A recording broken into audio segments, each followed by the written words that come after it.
GetonAgain Marker CAD add logo in the pattern. In Option Custom Toolbar, add the tool.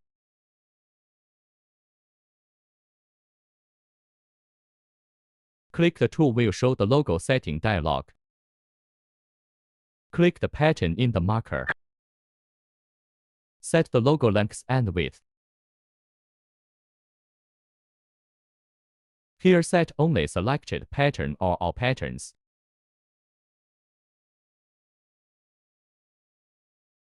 Here set selected size or all size. Edit this and click Apply will add the logo.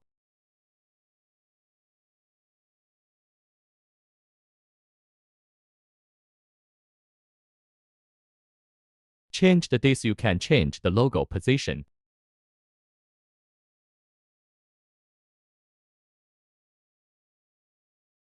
The logo added. Thanks for watching.